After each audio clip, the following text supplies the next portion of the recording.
Buenas tardes, compañeras y compañeros. Este es el segundo encuentro del curso a cargo de Cristian Caracoche, El capitalismo argentino y su recurrencia histórica. Vamos a anunciar las próximas reuniones de Vida y Socialismo que organiza el marco en el cual se realiza este curso. El 25 de julio tenemos un encuentro de cultura para pensar bajo la pregunta romanticismo o utopía. El sábado 29 de julio vamos a tener el quinto plenario de vida y socialismo. El 4 de agosto tenemos el grupo de conciencia para discutir en torno a la fenomenología del espíritu de Hegel en el siglo XXI. Y el 15 de agosto vamos a continuar con las reflexiones en torno a Mercosur, en economía y socialismo, bajo el título El gasoducto y otros cuentos, pero veremos de qué la va el encuentro de economía específicamente ese día. Perdón. En cuanto... 22 de agosto, el segundo encuentro de feminismo y socialismo. 22 de agosto, segundo encuentro. Ustedes dirán por qué me pongo así y ya lo van a entender cuando lo vean en YouTube.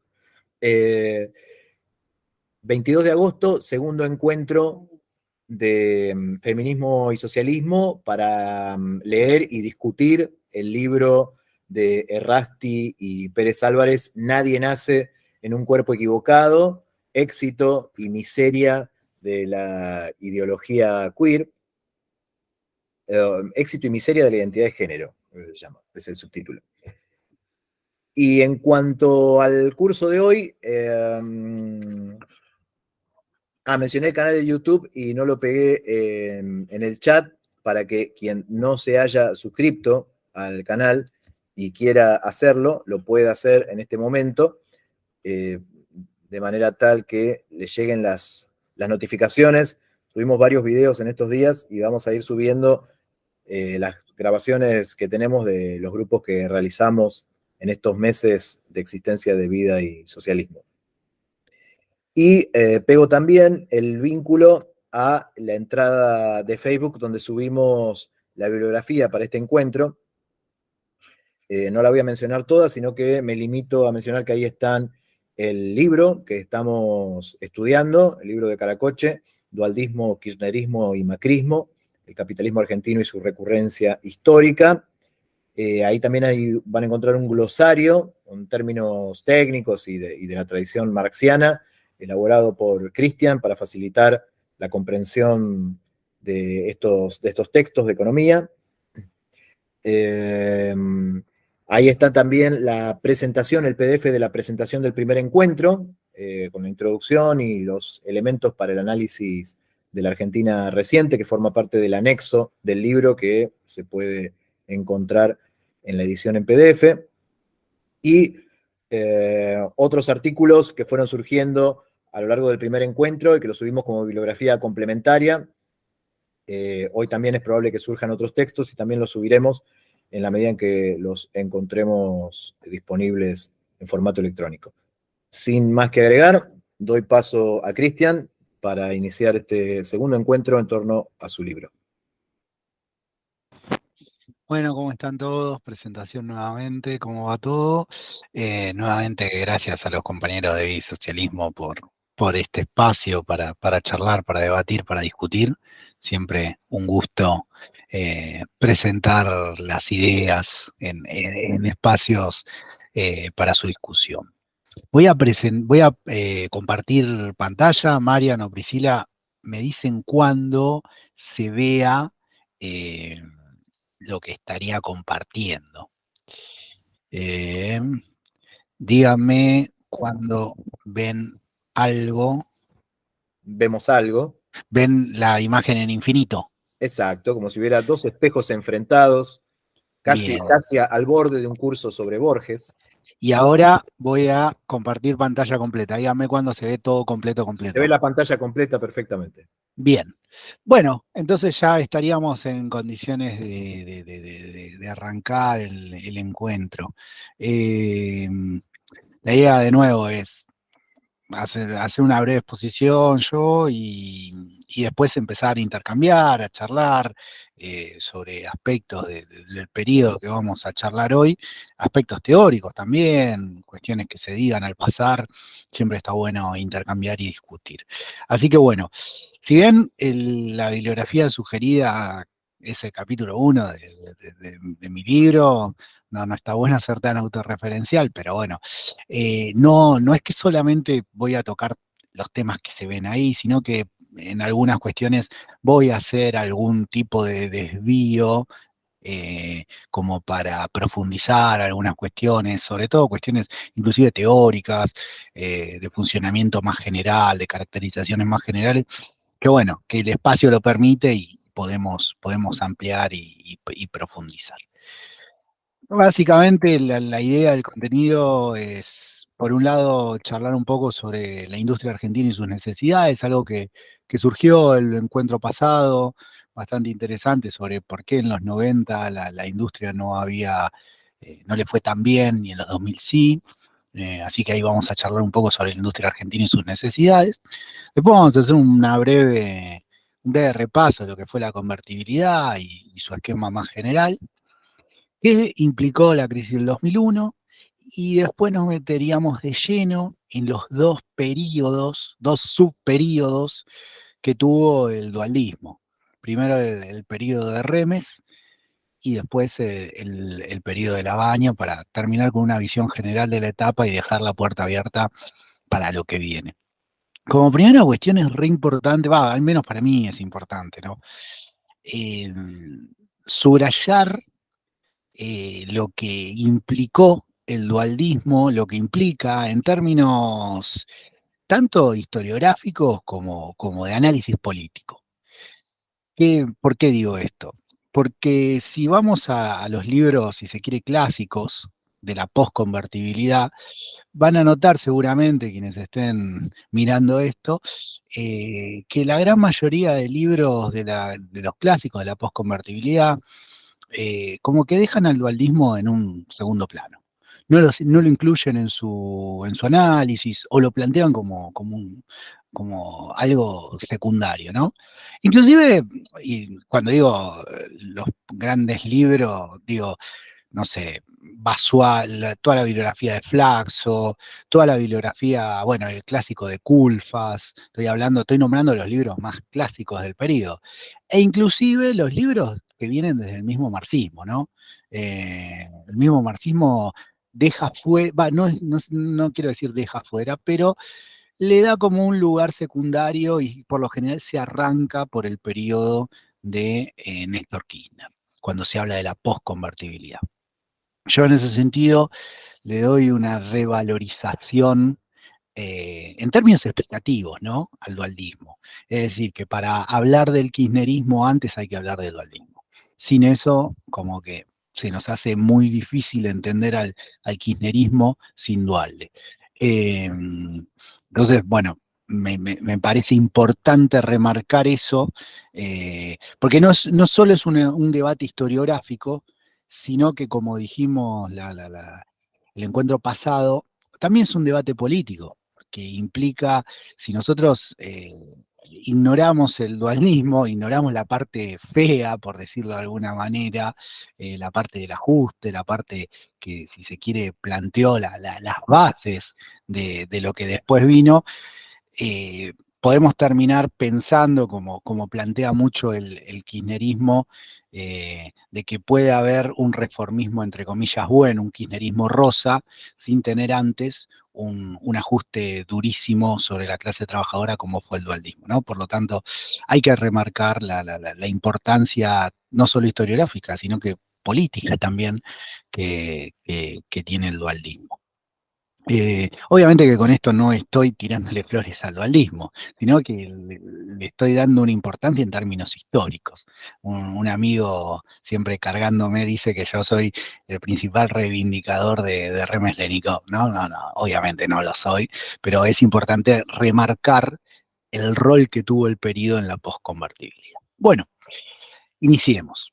Primeramente, una caracterización de la industria argentina que es importante entender, no solo para entender al dualismo, sino para entender todo el resto de la posconvertibilidad, sobre todo al kirchnerismo. ¿Cuáles son los principales rasgos de la industria local? Primero, es un sector importante. Es un sector que depende del año, obviamente que hay años que la industria crece más que el resto y hay años que crece menos, pero ronda entre un cuarto del PBI y entre un 15 y un 25% del PBI. Eso le implica que la industria es uno de los sectores siempre más importantes que tiene el PBI. Entre industria y servicios están ahí siempre encabezando la importancia dentro del Producto Bruto Interno, y que es un montón. Eso implica que es un sector muy importante para la economía argentina. Ahora bien, ¿qué característica tiene este casi cuarto del PBI? Es una industria con baja productividad internacional. ¿Qué quiere decir esto? Esto está un poco trillado en la izquierda, pero nunca está de más repasarlo. Básicamente que la industria argentina produce poco en relación a lo que producen las grandes industrias de punta. Llamémoslo Alemania, China, o sea, países con industrias desarrolladas son industrias de alta productividad. La industria argentina es una industria de baja productividad en términos internacionales. A su vez, es una industria de mercado internista. ¿Qué quiere decir que es una industria de mercado internista? Mientras que la industria alemana, por ejemplo, o la de Corea del Sur, son industrias que producen y venden al mundo, la industria argentina es una industria que produce para Argentina y a veces para Brasil. Es decir, es una industria que no compite no sale a competir al mundo, sino que le vende a los argentinos y a veces a los brasileños. En función de esto, de ser una industria de baja productividad y mercado internista, es una industria que requiere una gama de mecanismos para su propia reproducción. Y ahora vamos a ver estos mecanismos cómo inciden en la reproducción de la misma industria. Por un lado, es una industria que requiere mucha protección arancelaria y no arancelaria, es decir, requiere que los productos importados le pongan un impuesto, entonces se hacen más caros y los argentinos no los podemos comprar o nos resultan más caros de comprar, y entonces recurrimos al producto local. Y si no, también hay protección no arancelaria, que directamente es no te dejo entrar el producto importado. Y entonces no nos queda otra que comprar la producción local. Esto sería como decir, bueno, el productor argentino de papas fritas Pehuamar se ve beneficiado si le cobran un arancel a las papas fritas Pringles que vienen de Estados Unidos. Entonces, si le cobran un arancel, las papas fritas Pringles se nos hacen inalcanzables y morimos comiendo Pehuamar. Y la protección no arancelaria sería directamente que no dejen entrar las papas fritas Pringles y no nos queden otras papas fritas que comer que las Pehuamar. Después, a su vez, la industria argentina paga bajos salarios en términos internacionales. Es decir, parte de su reproducción se basa en pagarle a los obreros argentinos salarios bastante bajos. Y bastante bajos, estoy hablando de salarios que son, o sea, los salarios estadounidenses, por ejemplo, de la industria estadounidense, si no me equivoco, son 7, 8 veces lo que cobra un trabajador argentino. Hay mucha diferencia en los niveles salariales. Después tenemos, que es importante, aunque no tan importante como siempre se piensa, la cuestión de transferencias estatales de recursos y exenciones fiscales. Son cuestiones que son importantes, pero no tan importantes, y muchas veces se plantean desde la bibliografía sin una cuantificación. Pero bueno, después las podemos charlar, pero que son necesarias para la reproducción de esta industria. Es decir, requieren continuamente un determinado cúmulo de recursos que viene del Estado y o un determinado cúmulo también de exenciones fiscales. Básicamente que eximir de pagar impuestos, determinados impuestos. Pero bueno, esta cuestión, si se quiere, es la más contradictoria de todas estas, porque a la vez, como en Argentina hay transferencias de subsidios, también hay una carga impositiva que cuando uno la compara con otros países de la región, no es tan baja. Y entonces, bueno, se hace bastante difícil cuantificar el impacto de este rubro. Y por último, y esto es muy importante, una forma de protección de la industria local es por medio de la devaluación de la moneda. ¿Qué implica la devaluación de la moneda? Que la producción que viene de afuera se haga más cara. Básicamente, si yo ahora tengo un tipo de cambio de 250, si de repente meto una devaluación a 500, los importadores que traen productos de afuera van a tener que cobrar ese producto acá en el mercado el doble. Y eso protege a la industria local, ¿por qué? Y porque el que compra acá va a ver que el producto importado se va a ir al doble y en un primer momento al menos el producto local no tendría que irse al doble. Y entonces se va a ver beneficiado, va a tener una competitividad, al menos momentánea, y cuando digo momentánea, digo, por un par de años puede ser, eh, que va a surgir de esa devaluación. Por lo tanto, la devaluación de la moneda es un instrumento más que utiliza la industria para protegerse de la competencia externa. No es casual que siempre se tilda a la Unión Industrial de devaluacionista. Ahora vamos a charlar un poco sobre el debate sobre devaluación y dolarización, pero bueno, siempre se tilda a la Unión Industrial como la institución devaluacionista.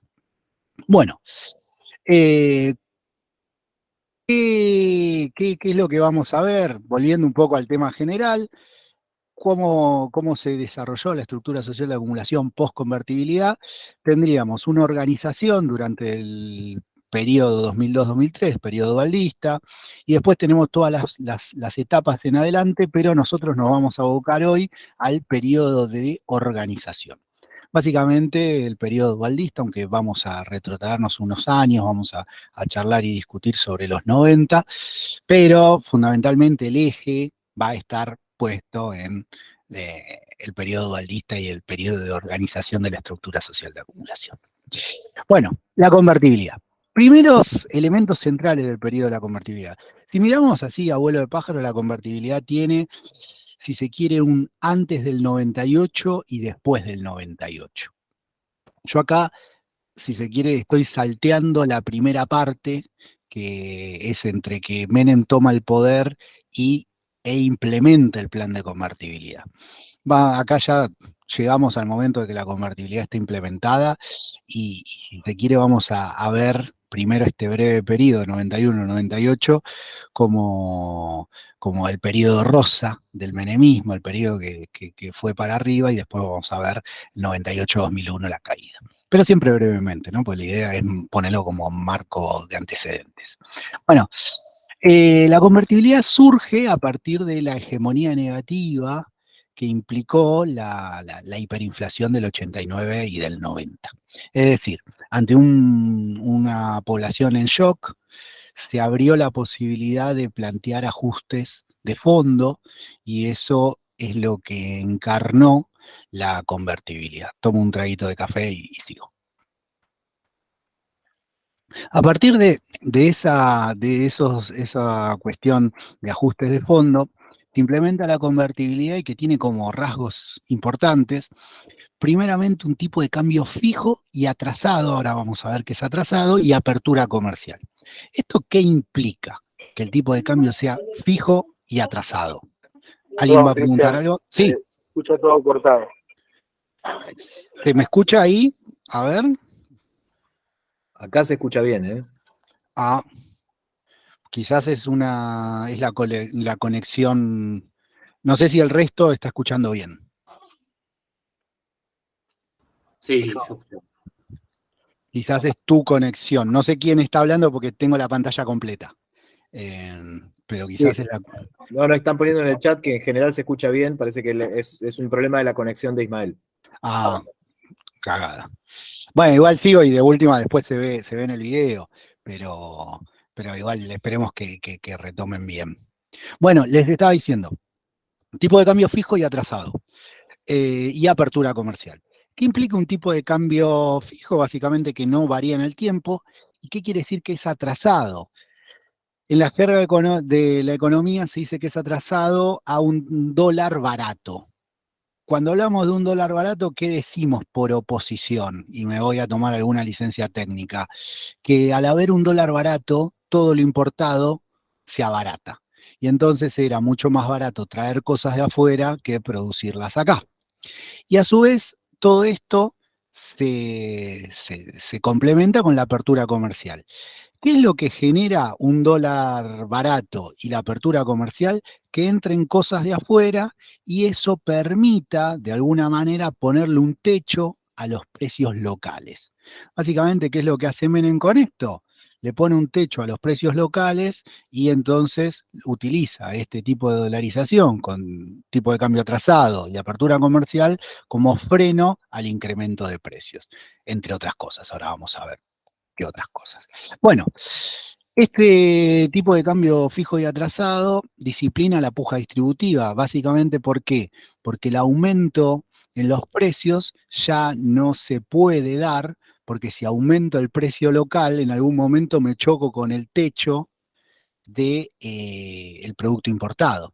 Por lo tanto, se disciplina la puja distributiva y eso implica que se alienta la flexibilización laboral. Básicamente los empresarios tienden a, si antes querían ahorrar en salario, ahora quieren ahorrar todavía más porque entran en competencia con productos importados. ¿Qué es lo que genera esto? Mayor desocupación y mayor dispersión salarial. A su vez, este tipo de cambio fijo y atrasado genera, con la apertura comercial, la quiebra de los sectores más débiles. ¿Qué digo con los sectores más débiles? Aquellos sectores pymes, aquellos sectores de baja productividad, cuando vienen los productos de afuera, vienen baratos y hacen automáticamente que quiebren aquellos sectores de menor nivel de productividad. A su vez, este tipo de cambio atrasado, dijimos, hace barato la importación. Y las empresas que sobreviven a esta ola de quiebras, como tienen barata la importación, ¿qué es lo que hacen? Compran maquinaria importada. Y por lo tanto se da un proceso en algunos sectores de incorporación de tecnología. Es decir, esto genera todavía más diferencias, inclusive hacia adentro del empresariado. ¿Por qué? Porque los que sobreviven tienen la posibilidad de avanzar tecnológicamente. Bueno, tanto la quiebra como la incorporación de nueva tecnología genera un proceso de centralización del capital. ¿Qué pasa? Como desaparecen los capitales menos productivos, se da un proceso de que aumenta la rentabilidad de los que sobreviven. Y a su vez, todo este proceso se da en un marco de necesidad de ingreso de divisas. ¿Por qué? Porque como está barato lo que viene de afuera, se importa mucho, se exporta poco, y entonces la falta de dólares, porque se necesitan muchos dólares para pagar lo que se importa, y no entran tantos dólares porque no se exporta tanto, se cubre por medio del proceso de privatización de empresas públicas y toma de deuda. Todo este proceso de privatización de empresas públicas y tomas de deuda hasta más o menos el 98 garantiza cierta estabilidad macroeconómica. Entonces, en un ámbito donde, en un periodo donde el ámbito de acumulación está relativamente estable, mejora la rentabilidad y encima hay crecimiento económico, el menemismo tiene un amplio apoyo de la burguesía, no de toda, pero sí de una gran importante franja, y a su vez también de muchas franjas poblacionales. ¿Por qué? Porque venimos de periodos de hiperinflación repetida, y bueno, un gobierno que más o menos pone los patitos en fila, realmente genera un cambio en la actitud de la población. No obstante, entre el 98 y el 2001, todo esto que parecía que estaba bueno se empieza a caer a pedazos. Por un lado, aparece la devaluación brasileña, que lo que hace la devaluación brasileña es que ese dólar que ya estaba barato se haga todavía más barato. ¿Por qué? Porque los productos brasileros entran a la Argentina y básicamente se importa muchísimo más de Brasil de lo que se venía importando. Por lo tanto, ahí se da un proceso donde la industria argentina, que ya no venía muy bien para el 97, 98, se destruye. ¿Se destruye ante qué? Ante el ingreso masivo de productos brasileños. Eso genera todavía más falta de divisas, ya no había empresas para privatizar, creo que quedaba YPF y hasta ahí, y entonces es donde aparece el proceso del corralito, ya más cercano al 2000-2001. A su vez, con esta devaluación brasileña, quiebra de empresas en Argentina, se da un proceso de recesión económica bastante fuerte. Entre el 98 y el 2001, creo que todos los años, no me quiero equivocar, pero todos los años el PBI se reduce. Aumenta la desocupación, si bien ya estaba creciendo, la ocupación ya tenía un valor en el 97, ya tenía un valor importante, entre el 98 y el 2001 ese valor casi que se duplica. Y se consolida el movimiento piquetero como un actor más en la sociedad argentina. A su vez, empiezan a caer las ganancias y empiezan a quebrar masivamente las empresas industriales. Y aparece, si se quiere, el gran promotor de lo que viene después, que es el grupo productivo. ¿Qué es el grupo productivo? Es la conjunción de la Unión Industrial, la Cámara de la Construcción y la CRA, Confederación Rural Argentina, si no me equivoco en las siglas. Son tres sectores que se ven golpeados de una u otra manera por el tipo de cambio barato, y entonces de una u otra manera empiezan a pedir, a veces de manera más elegante, a veces de manera menos elegante, por romper con la convertibilidad. Si se quiere, el grupo productivo vendría a ser el gran arquitecto del dualdismo. ¿En qué sentido? Surge, si se quiere, comandado por Paolo Rocca, el dueño de Techint. Paolo Rocca tenía mucha influencia en la Unión Industrial y también tenía mucha influencia en la Cámara de la Construcción y, si se quiere, se alían con una pata terrateniente que fue la CRA. Entonces, bueno, a partir de ahí empiezan a hacerlo y primeramente apoyando abiertamente a Duhalde en la elección del 99. Y posteriormente, bueno, en todos los sucesos del 2000 y 2001, tienen un poder bastante fuerte de movilización. No de movilización callejera, pero sí de movilización de intereses. Bueno, todo esto deviene en la baja participación electoral, sumando el corralito, la desocupación, el movimiento piquetero, todo un arco patronal cada vez más desalentado con la convertibilidad. Aparece la baja participación en las elecciones del 2021, 19 y 20 de diciembre, y se vuelve a dar una nueva hegemonía negativa con la crisis del 2001, desde donde surge el periodo dualdista. Bueno, ¿qué implica el 2001 y cuáles son sus consecuencias? Por un lado, Duhalde recibe, después de los 4 presidentes que pasan en una semana, Duhalde sería el quinto, un capitalismo argentino que viene una larga recesión desde el 98 al 2001. A su vez, recibe una economía que tiene un desequilibrio fiscal y un desequilibrio externo. De nuevo, ¿qué sería el desequilibrio fiscal? Un Estado que gastaba más de lo que le ingresaba. ¿Y qué es el desequilibrio externo? Un país de donde salían más dólares de los que entran. Por lo tanto, eso es insostenible en el mediano plazo y alguien tiene que ponerle el cascabel al gato, ¿no? No se puede gastar más de lo que entra al país y tampoco se pueden sacar más dólares de los que entran al país in eternum. En algún momento eso se tiene que cortar. A su vez, larga recesión, desequilibrio fiscal y ahora sin posibilidad de financiamiento. Ya no había plata para financiar esos déficits. En el medio estaba el corralito, una situación bastante complicada con la población, con una importante franja de la clase trabajadora, y a su vez también caída sostenida de la rentabilidad. Y en todo este esquema se dan muchas disputas dentro de la clase capitalista. Básicamente, ¿por qué? Medio de la crisis, ya en verdad un tiempo antes de la crisis, se venía discutiendo qué hacer con este capitalismo, cómo salir de esta crisis.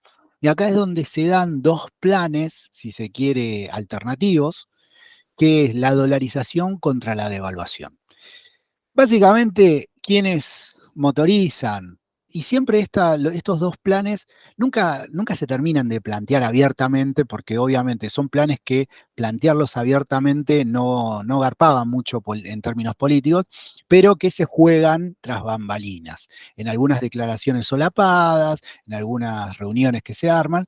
Básicamente el plan de la dolarización es alentado por las empresas privatizadas y los bancos. Básicamente son sectores que tenían ingresos en pesos y que giraban ganancias al exterior. Por lo tanto, si tenés ingresos en pesos y querés sacar dólares afuera, lo que es conveniente es que el peso sea una moneda fuerte, sea una moneda que pueda comprar muchos dólares, básicamente que el dólar sea barato. Entonces, ya en la convertibilidad el dólar era barato, este tipo de empresas querían mantener esa lógica de dólar barato. Frente a esto, estaba todo el conjunto de la burguesía que pedía una devaluación. ¿A quiénes le convenía la devaluación? Ahora después lo vamos a ver. Básicamente, a las empresas que venden afuera, exportadoras y demás, y las empresas que venden en el mercado interno y entonces utilizan un peso devaluado como protección. Ahora después vamos a ver bien cómo opera esto. Pero había como dos planes y todo esto frente a una clase trabajadora que, por decirlo de alguna manera, resistía, un poco lo que estábamos charlando antes de que empiece la grabación, resistía, pero no proponía un programa propio.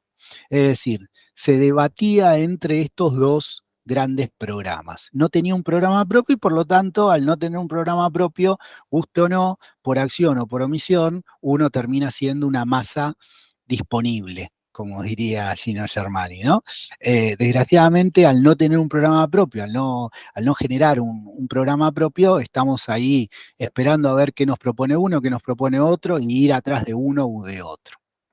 Bueno, en este contexto había una inestabilidad política muy, muy fuerte, ¿no? Duhalde era el quinto presidente en algo así como una semana o 10 días. Había una elevada desocupación y precarización dentro de la clase trabajadora. Y dato importante, en este momento, dentro de la clase trabajadora, la cuestión de la falta de trabajo, la desocupación era el principal problema que aparecía en las encuestas de la época. Y los sindicatos estaban sin un protagonismo y las organizaciones piqueteras estaban tomando la centralidad política. Eso es un dato bastante importante porque los sindicatos, si se quiere, son actores de segundo orden acá, segundo, tercer orden. Acá dentro del 2001 y la crisis del 2001, quienes son los que toman la centralidad política de parte de la clase trabajadora son las organizaciones piqueteras. Y bueno, como decía, una clase trabajadora movilizada, con capacidad de resistencia, pero sin un programa propio. Todo esto, ¿qué implica? Que en una situación que, por decirlo de alguna manera, la moneda estaba girando en el aire, la burguesía, las principales fracciones de la burguesía están empujando entre sí. ¿Para qué? Para imprimir sus intereses en la salida de la crisis. Siempre en economía se dice algo que es una verdad de perogrullo, pero que es importante entenderlo. Cuando hay algún tipo de crisis, lo primero, lo más importante es imponer un diagnóstico. ¿Por qué? Porque imponiendo un diagnóstico, a partir de imponer un diagnóstico, ¿qué es lo que hace el médico? Una vez que diagnostica, en función del diagnóstico, nos da el remedio. Y bueno, el remedio nos puede hacer bien en una cosa y mal en otra y demás, etcétera. Bueno, acá la lógica es la misma. Cuando se dan este tipo de crisis, el primer debate es el diagnóstico, porque en función del diagnóstico surge la política. La política hacia dónde se termina llevando los destinos del capitalismo, en este caso, del capitalismo argentino. Entonces, justamente, el discutir si el problema era que el dólar estaba muy barato y entonces había que devaluar, era una opción, y la opción de la dolarización, que era lo que decía, no es que el dólar está muy barato, sino que acá hay un Estado que gasta mucho y a su vez hay salarios muy elevados y entonces la salida sería bajar los salarios en términos nominales y recortar los gastos en términos nominales. Entonces el debate era el recorte o el ajuste en términos nominales o el ajuste en términos reales por medio de la devaluación. Bueno, obviamente todos sabemos quién ganó la opción devaluatoria. Bueno, Duhalde asume, como dijimos, después de 4 presidentes, de la Rúa, Puerta, Rodríguez, Sá y Camaño, y en su discurso de Asunción dice algunas cosas bastante importantes, dentro de las cuales decía, primero, lo que tenía que hacer era reconstruir la autoridad política e institucional de la Argentina. Segundo, garantizar la paz en Argentina. Y tercero, sentar las bases para el cambio en el modelo económico y social. Básicamente lo que sabía Duhalde era que había que refundar o relanzar el capitalismo argentino, y no era joda esta tarea en el sentido de que no solo tenía que sanear la cuestión macroeconómica, la cuestión del modelo económico y social, sino que también tenía que reordenar subjetivamente los elementos subjetivos del capitalismo, reordenar las instituciones burguesas. Entonces, en este marco, el periodo dualista, como dijimos, es un periodo inestable, de ahí que este capítulo en mi libro está ordenado en términos cronológicos, y a su vez es un periodo disputado. Es un periodo disputado donde las fracciones de la burguesía continuamente pujan entre sí y de vez en cuando la clase trabajadora también aparece pujando ahí sin un programa propio, pero resistiendo. Y entonces se da un proceso, como diría Bonet, de prueba y error. Van probando medidas, yendo para atrás, probando, yendo para atrás, de a poco. Bien. ¿Cuál es el eje del gobierno de Duhalde, o su piedra fundamental? La Ley de Emergencia Pública y Reforma del Régimen Cambiario. Básicamente es la piedra angular sobre la que no solo se va a sostener el gobierno de Duhalde, sino la que se va a sostener el posterior kirchnerismo. ¿Qué es lo que plantea esta Ley de Emergencia Pública y Reforma del Régimen Cambiario? Inicialmente una devaluación, es decir, liberar el peso de 1 a 1, a dejarlo que flote, no libremente, pero que flote. ¿Qué es lo que genera esa devaluación? Un aumento de la protección y de la rentabilidad de los sectores transables. ¿Qué quiero decir con transables? Aquellos sectores que se puede traer lo mismo de afuera y venderlo acá adentro. A ver, yo no puedo traer servicios de restaurante afuera, no puedo importar un restaurante, pero sí puedo importar, por ejemplo, no sé, viromes. Entonces las viromes son transables. La mayoría no, toda la industria argentina es un sector transable.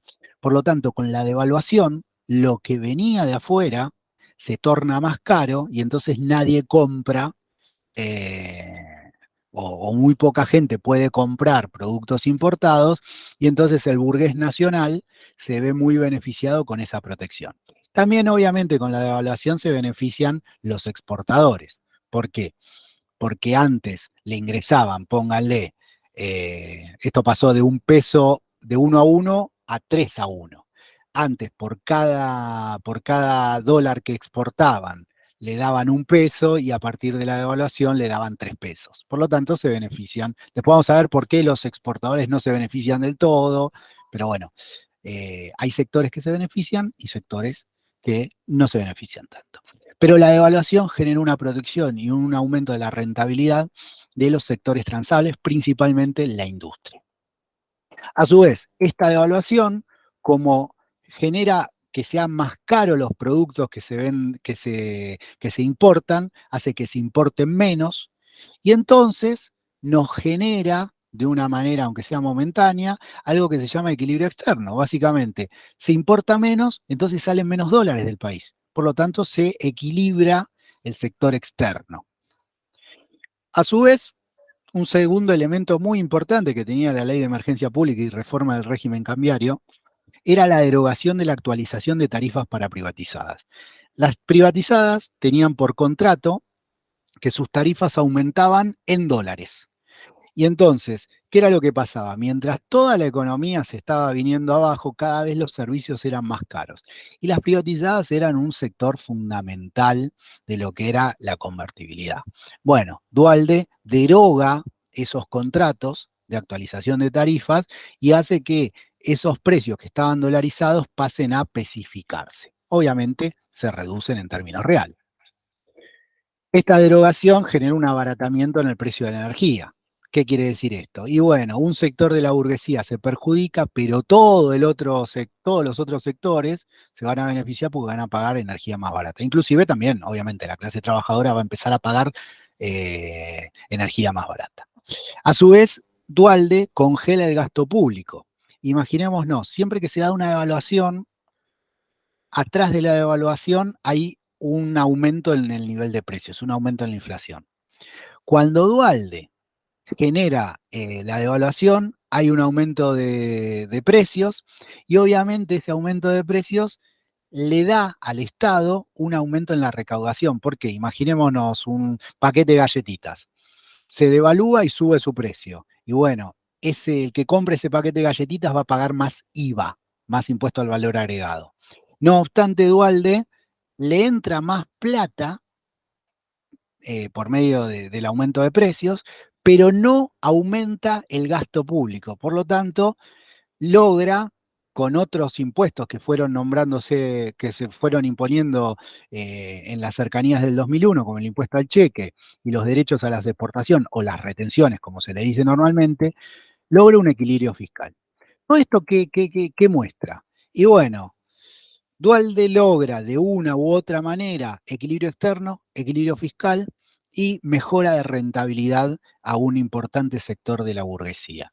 Un poco son varias de las características que el encuentro pasado habíamos charlado, que tenía que tener un plan de estabilización para relanzar al capitalismo. ¿Cuál es? Todo esto es un ajuste y obviamente como contracara de la devaluación, del congelamiento de gasto y demás, etcétera, hay una clase trabajadora que empeora sus condiciones de vida. No obstante, Duhalde, como no era ningún gil, tiene una política de contención a ese ajuste. Por un lado, plantea la prohibición de los despidos por 180 días, es decir, no le permite a los empleados, no le permite que los empleados en blanco se los despida por 6 meses. A su vez, se da una especificación asimétrica y subsidia las deudas privadas. ¿Qué pasaba? A ver, había gente que se había endeudado en los 90 en dólares. Y entonces, si ahora el dólar pasó de 1 a 3, la deuda pasó de 1 a 3 también. Entonces, ahí Duhalde da un subsidio a las deudas privadas, que originalmente ese subsidio abarcaba hasta los $100.000 pesos. ¿Cuál es el tema? Que las grandes empresas no entraban en ese subsidio. No obstante, como dijimos, el grupo productivo, la Unión Industrial, Techint, habían sido grandes arquitectos de todo esto, empezaron a hacer presión y a los pocos días de esta sanción, a los pocos días dejaron entrar a todas las empresas, a las grandes empresas, a licuar sus deudas privadas, es decir, que el Estado se haga cargo de sus deudas. A su vez, parte fundamental del esquema dualdista, los consejos consultivos. ¿Qué serán los consejos consultivos? Básicamente, las dos grandes tendencias dialoguistas del sector piquetero, Frente Tierra y Vivienda de Lía y la CCC, lo que se llama el eje matancero, empezaron a trabajar con el dualdismo de manera de administrar los planes jefas y jefes de hogar.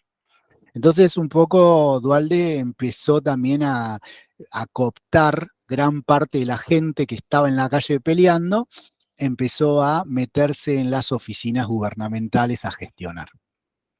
Y obviamente los piqueteros que seguían en la calle, sobre todo era lo que se denominaba el bloque piquetero nacional, que básicamente eran los MTD, los movimientos de trabajadores desocupados, y los sectores trotskistas, que se quedaban en la calle, represión abierta. Básicamente Duhalde acá usaba, por un lado, la zanahoria para sacar a gran parte de la gente de la calle, y los pocos que quedaban en la calle usaba la policía. Bueno, acá otra cita de Duhalde dice: Argentina decide construir una nueva alianza que es la que yo denomino la alianza de la comunidad productiva, que es la que debe gobernar el país. ¿Qué era lo que planteaba Duhalde con esta evaluación y con este proceso de, si se quiere, protección del sector productivo? Un énfasis en la producción, en los sectores transables y en el empleo. ¿Por qué? Porque si, por decirlo de alguna manera, le va bien al burgués, el burgués va a contratar más gente. No obstante, la pregunta es ¿a qué salario contrata esa gente? Y Duhalde en este planteo hace un esquema macroeconómico que está centrado en el empleo y que poco importa el valor del salario.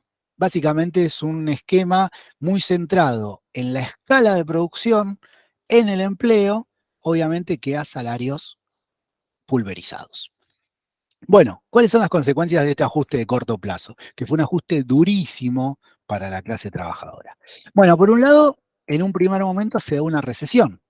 Cae el PBI un 15% interanual, es decir, el PBI de marzo del 2002 era un 15% menos de marzo que el de marzo del 2001. A su vez, se da un pico de pobreza que en valores de hoy, porque en el medio es una cuestión técnica, pero la explico porque va a sonar raro, sino en el medio creo que en el 2016 se cambió la vara de medición de la pobreza, pero a valores de hoy, a valores de cómo se mide hoy la pobreza, estaríamos hablando de casi un 70% de pobres. Imaginémonos que hoy ronda la pobreza un 40%. Bueno, después de la devaluación de Duhalde, rondaba casi un 70%, un montonazo. Entonces era un pico de pobreza y un pico de desocupación. Casi el 25% de la población económicamente activa era desocupada.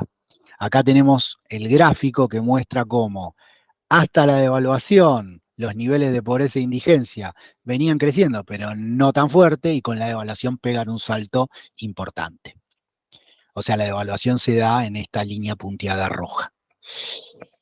Y a su vez se da una reprogramación de depósitos. Recordemos que todavía seguía pendiente la cuestión del corralito. ¿Qué es lo que hace Duhalde? Bueno, en ese momento, en el periodo de Remes-Lenikov, reprograma los depósitos. Le dice a la gente, bueno, vos tenías tanta plata, la vas a cobrar dentro de tanto tiempo, de manera compulsiva, ¿no? Todo esto generó un incremento del malestar social. A la vez, las retenciones a los hidrocarburos, retenciones al petróleo y sus derivados, genera que las petroleras empiecen a subir el precio de los combustibles, jugando obviamente contra el gobierno. A su vez, cuando se extienden las retenciones a todos los productos primarios, y acá abarcan a los terratenientes, los terratenientes hacen lo mismo que hacen siempre, retienen la cosecha, no liquidan, faltan dólares, y a su vez se rompe lo que era el grupo productivo. Básicamente el grupo productivo que había ordenado Techín. ¿Por qué? Porque la pata terrateniente del grupo productivo dice, che, me están cobrando retenciones cuando yo organicé todo esto, me voy. A su vez, como se mantenía lo que era la ley de quiebras y la ley de subversión económica, la ley de quiebras era una ley que favorecía a los deudores. Por lo tanto, los bancos no le copaba mucho porque tenían deudores y veían que no le iban a cobrar nunca más. Y a su vez, la ley de subversión económica era una ley que planteaba la posibilidad de investigar a los bancos en la salida de dólares del 2001. Por lo tanto, como persistían estas dos leyes, los bancos estaban muy en contra del dualdismo en un primer momento y generaron una política de especulación contra el peso. Básicamente, todas estas cuestiones especulativas son cosas que se pueden dar, pero en el corto plazo, no se pueden mantener mucho. Pero en el corto plazo pueden llegar, en un periodo de convulsión social, pueden generar algún ruido importante, que de hecho lo han hecho en este momento con Remes-Lenikov. Entonces, todo esto llevó el tipo de cambio de 1 en enero, de 1-1, a 3-1 casi a 4 en abril. Por lo tanto, esto hizo que salga eyectado del gobierno Remes-Lenikov y otros ministros cercanos al grupo productivo y la Unión Industrial, como José Ignacio de Mendiguren o el mismo Capitanich. Todo esto cierra un periodo que deja el ajuste de fondo ya realizado. Es decir, ya le hizo el trabajo sucio a Duhalde y a su próximo ministro, que es Lavagna.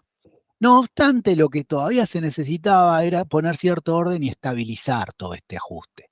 Porque este ajuste, obviamente, como todo ajuste, se hace de manera desprolija. Se hace como se puede, después vemos.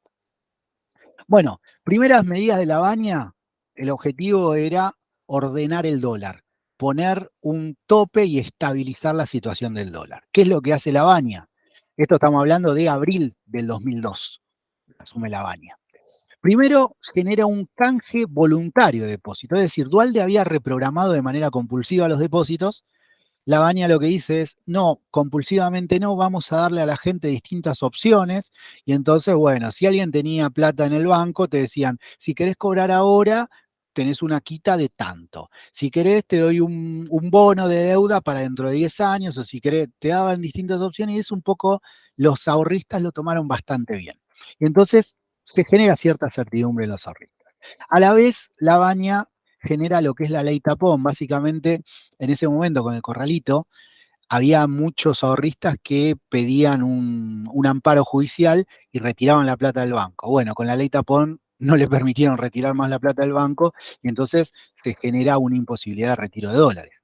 A su vez, como se logra la derogación de esa ley de quiebra y la subvención y de subversión económica, los bancos dejaron de especular contra el peso. Todo esto genera cierta certidumbre y cierta caída de la demanda de dólares, es decir, no hay tantos actores demandando dólares. Y por el otro lado, como el tipo de cambio se devaluó, empieza a haber ingreso de dólares por la vía comercial. Es decir, la producción argentina se hace más competitiva y entonces hay superávit externo. Y el Banco Central interviene en el mercado comprando dólares. Y entonces todo termina en un tipo de cambio estabilizado en 3-1. Es decir, Lavagna venía, antes de Lavagna el tipo de cambio subía y parecía no tener freno. No obstante, cuando llega Lavagna mete un par de regulaciones y logra, después de que Remes-Lenikov haya funcionado como fusible del gobierno, logra estabilizar el tipo de cambio 3-1. Y a su vez, con un tipo de cambio estabilizado, acá estamos cómo aumenta el tipo de cambio hasta que asume Lavagna y después se estabiliza, inclusive tiende a caer, con un tipo de cambio estabilizado e inclusive con tendencias a la baja, el campo empieza a liquidar los stocks. Entonces, no solo cae la demanda de dólares, sino que aparece oferta de dólares. Empiezan a entrar dólares al país, obviamente por la liquidación de stock agropecuarios. Bueno, ahora, ¿qué es lo que pasa? Todo esto pasa hasta más o menos junio, julio, agosto. En la segunda parte del 2002, se empiezan a dar los efectos expansivos del ajuste. Habíamos dicho, cuando se da la devaluación, cae el PBI fuerte. No obstante, cae en el corto plazo, pero en el mediano plazo empieza a darse un efecto expansivo de este ajuste. Por un lado, se da un crecimiento económico. Acá se ve cómo hasta la asunción de Duhalde, la recesión cae fuerte y a partir de la asunción de Duhalde se dan unos primeros meses prácticamente hasta que se va Remes-Lenikov con una recesión que se mantiene en niveles bajos, pero después a partir de ahí empieza a crecer el PBI, tanto el PBI general como el PBI industrial. Entonces ya a esa altura, octubre, noviembre, fines del 2002, ya se empiezan a ver los efectos expansivos del ajuste de Remes-Lenikov. Es decir, Lavagna agarra, si se quiere, la época rosa del ajuste dualdista. Bueno, crecimiento económico. Aumenta la recaudación, como dijimos, con un gasto público congelado, se da un superávit fiscal. Por otro lado, desaparece la inflación, porque en un primer momento la inflación subió casi al 40%, pero después el segundo año llega casi al 4%. Y a su vez cae la desocupación. Es decir, estamos en un periodo dentro del mismo dualdismo, pero es un periodo, la segunda parte del 2002, es un periodo que ya vienen mejor las cosas. Aunque seguíamos en una situación bastante complicada, está mejor que la época de Remes. Acá se ve cómo cae la desocupación a partir de mayo del 2002. En mayo, casi cuando se va Remes se va en abril, es el pico máximo de desocupación y subocupación demandante. A partir de ahí empieza a caer la desocupación y la subocupación. Bueno, encima se implementa el plan Jefes y Jefas de Hogar, lo que hace que se controle la protesta social. Cosas para nada, no para nada, sino muy importantes para cualquier gestión presidencial. Acá se ve cómo cae la protesta social después del 2002, sobre todo entre 2002 y 2003, sobre todo lo que es piquetes y conflictividad laboral. Cae bastante, bastante fuerte a partir del 2002. Todo esto acompañado del superávit externo que genera la devaluación, implica lo que el encuentro pasado habíamos llamado estabilización del ámbito de acumulación. Es decir, tenemos superávit gemelos, tenemos un proceso de inflación controlado y tenemos un control de la protesta. Es decir, un ámbito de acumulación relativamente estable y, como habíamos dicho hace poco, hace un ratito, con una rentabilidad creciente. No obstante, aparece la masacre de Avellaneda. Y la masacre de Avellaneda, si se quiere, trunca el sueño de Duhalde presidencial. Básicamente Duhalde hasta este momento, cuando veía los primeros brotes verdes de su ajuste, ya se pensaba como candidato nuevamente, candidato a la presidencia en las próximas elecciones. No obstante, la masacre de Avellaneda implica que ya no se podía presentar, obviamente, un golpe duro a su gestión e incluso hizo que tenga que adelantar las elecciones, porque hasta ese momento, no me acuerdo cuándo se iban a dar las elecciones, Duhalde las adelanta. Entonces la masacre de Avellaneda, por un lado, clausura las esperanzas presidenciales de Duhalde y por otro lado, implica, y esto es muy importante, de cara a lo que es el kirchnerismo, luego, implica un limitante muy fuerte de la utilización de la represión en los futuros gobiernos. No me acuerdo quién es el que, hay una vieja frase, hay una frase clásica que dice que a partir de la masacre de Avellaneda, los gobiernos tuvieron que renunciar, los gobiernos que le siguieron al dualdismo, tuvieron que renunciar a la utilización de la fuerza como para tener relativamente ordenado el ámbito social, a partir de del episodio de la masacre de Avellaneda. Y a su vez, no solo se limita la utilización de la represión, sino que también de una u otra manera la masacre de Avellaneda implicó un cierre del ciclo de movilización piquetera. Cuando uno ve, recién mostré cómo cae fuertemente la cantidad de piquetes, bueno, en parte tiene que ver porque, bueno, que te tiren 2 muertos a cualquier organización le hace repensar las cosas, obviamente, ¿no? No es joda. Debilidad, la masacre de Avellaneda implica debilidad política del dualdismo, una fuerte debilidad política del dualdismo, que lo empuja, por decirlo de alguna manera, a mejorar salarios y jubilaciones por decreto. Acá, ¿qué es lo que se ve? La masacre se da en junio y lo que es el salario registrado venía cayendo con el dualdismo. Duhalde, por decreto, genera un aumento del salario registrado. ¿Para qué? Obviamente para congraciarse con la CGT y los sindicatos de base. Y eso se ve que a partir de la masacre de Avellaneda sube el salario registrado y a partir de ahí tiende tímidamente a crecer despacito. Cosa distinta que pasa con lo que es el salario no registrado y el salario estatal, que Duhalde, como en el no registrado, no interviene y en el estatal lo mantiene bajo para cuidar su superávit fiscal. Entonces, bueno, aumento de salarios y jubilaciones por decreto, contención de los sindicatos. A su vez, con la mejora de la rentabilidad que implica la devaluación, apoyo de importantes fracciones del capital. O sea, acá que vemos, los representantes de las principales fracciones en pugna, de la clase trabajadora, y los representantes de no pocas fracciones del capital, empiezan a acercarse al dualdismo de una u otra manera y le dan cierto apoyo.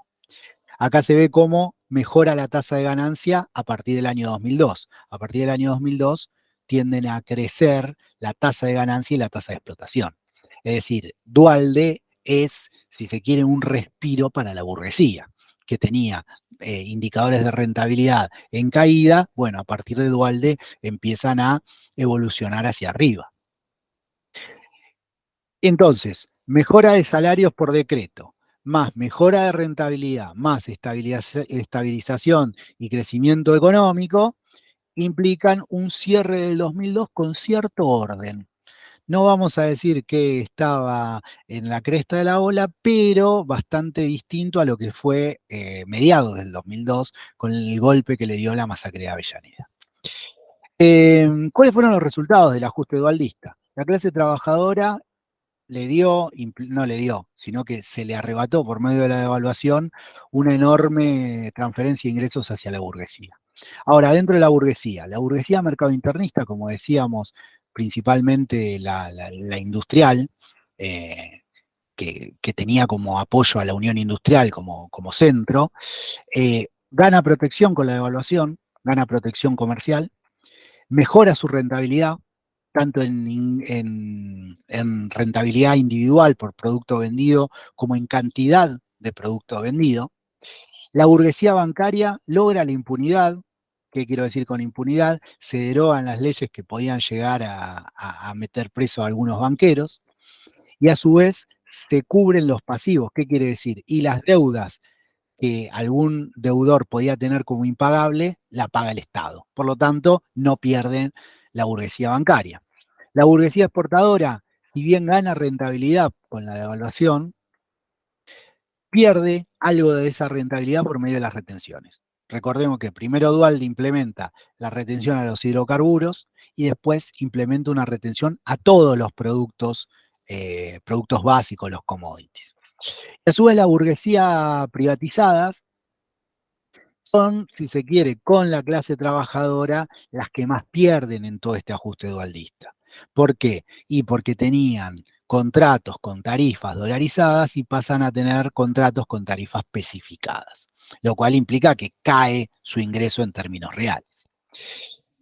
Todo esto, no obstante, toda la burguesía que estaba endeudada se ve beneficiada con la licuación de sus pasivos y a su vez, tanto la burguesía no privatizada como la clase trabajadora tiene a la salida del dualdismo una reducción en los precios de los servicios públicos. Si se quiere, este sería el gran balance de lo que implicó el dualdismo.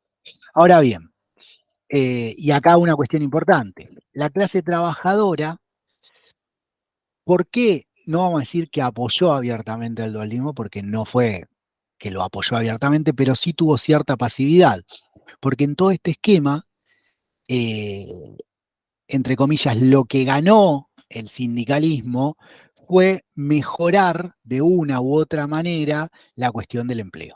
Es decir, aceptó las caídas salariales que implicó la devaluación en pos de que cambie la situación de empleo, es decir, que no haya tanto desempleo. Es bastante perverso lo que hicieron las cúpulas sindicales en ese momento, pero bueno, claramente se quedaron como en una posición bastante pasiva ante la enorme transferencia de ingresos que implicó la devaluación. ¿Todo en pos de qué? De que no le sigan echando laburantes en las fábricas.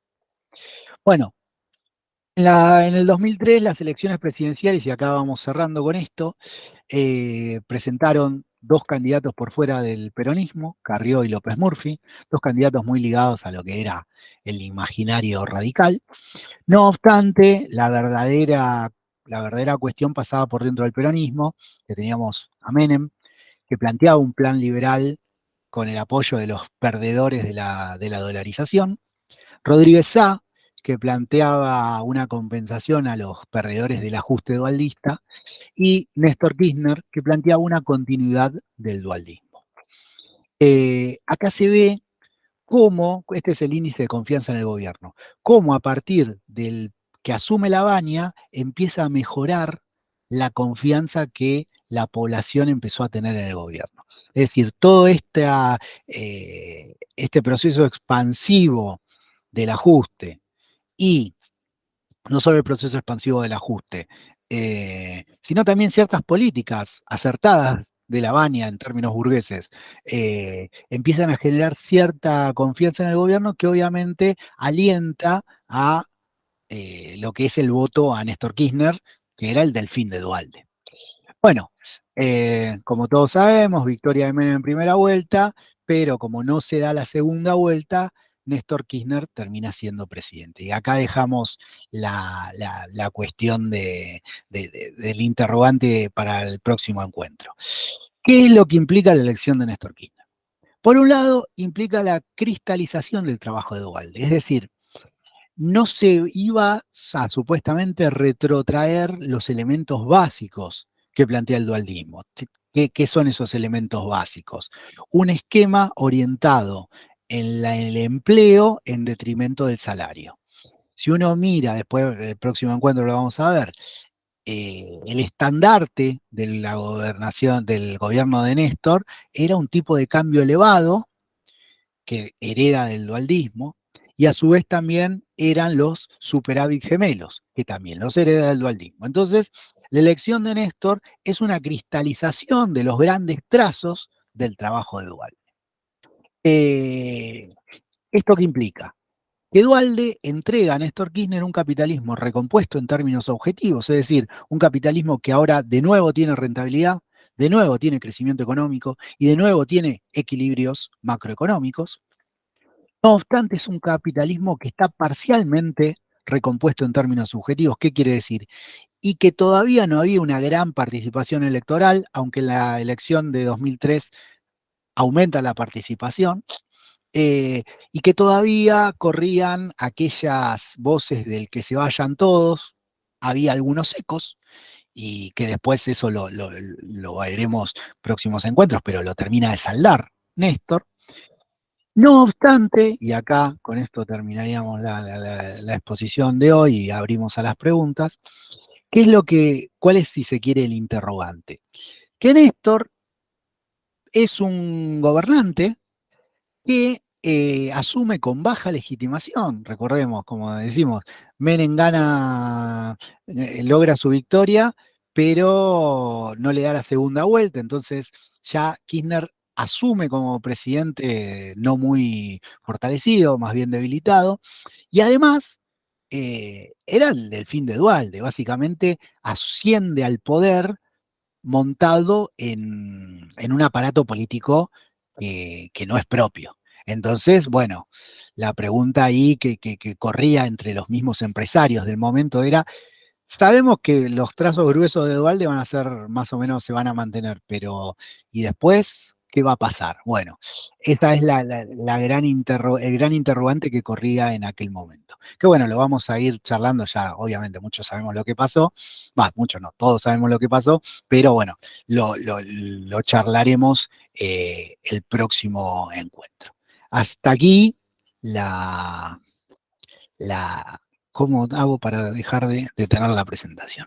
Hasta aquí la presentación de hoy y bueno, abro a preguntas y discusiones y debates.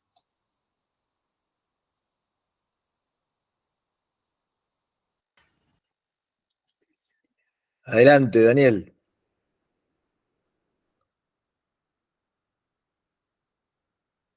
Estás muteado, Daniel.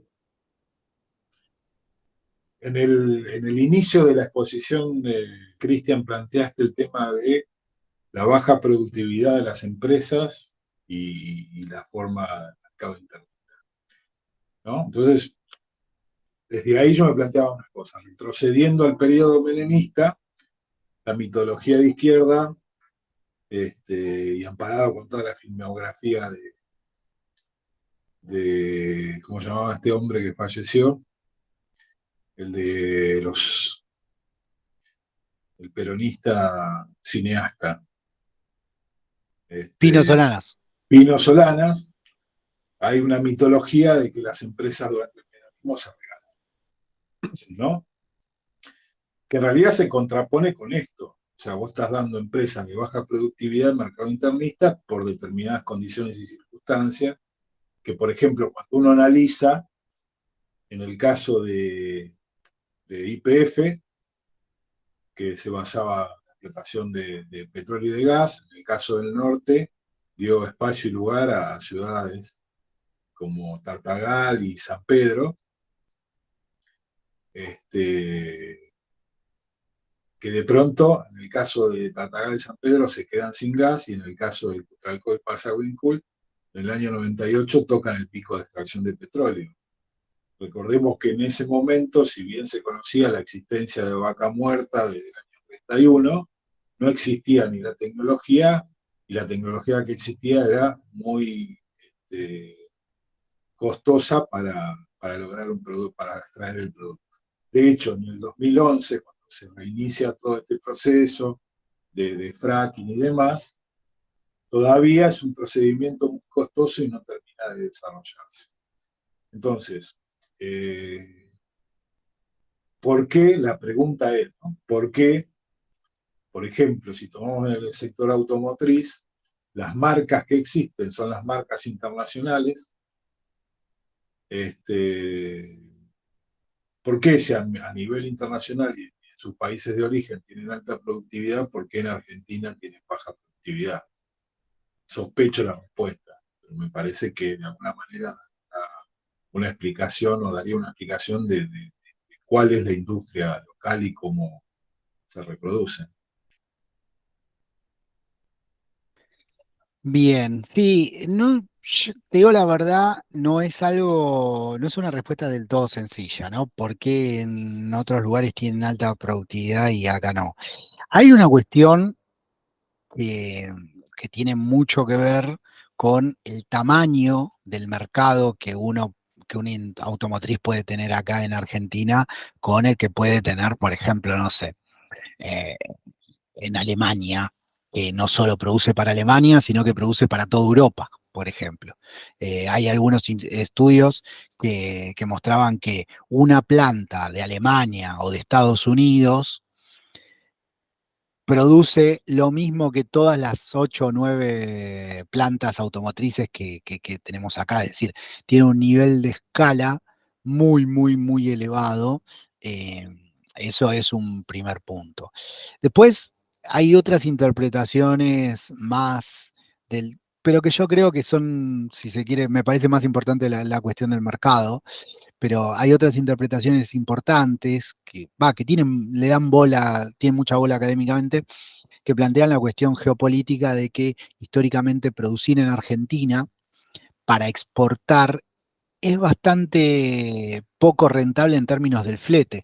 No obstante, con la caída del precio del flete que se ha dado en los últimos 40 años, yo creo que esas teorías un poco han perdido cierta capacidad explicativa. No digo que con eso no expliquen nada, pero alguna, alguna cuestión han caído un poco la capacidad explicativa. Yo entiendo que históricamente es por una cuestión de mercado, que acá no tenían un gran mercado. Con el Mercosur, si se quiere, se expande un poquito el mercado, pero no dejan de producir para mercados relativamente chicos, relativamente chicos.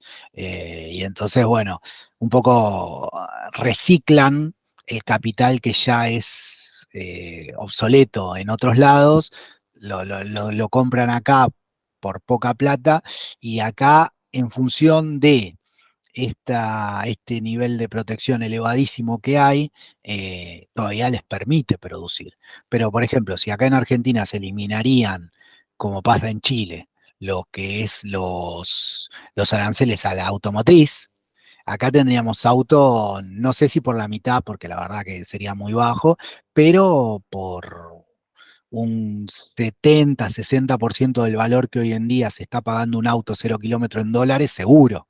O sea, hoy en día estamos pagando un auto base entre 10 y 11 mil dólares en Argentina, y en otros países se consiguen esos autos similares por 6 mil, 7 mil dólares.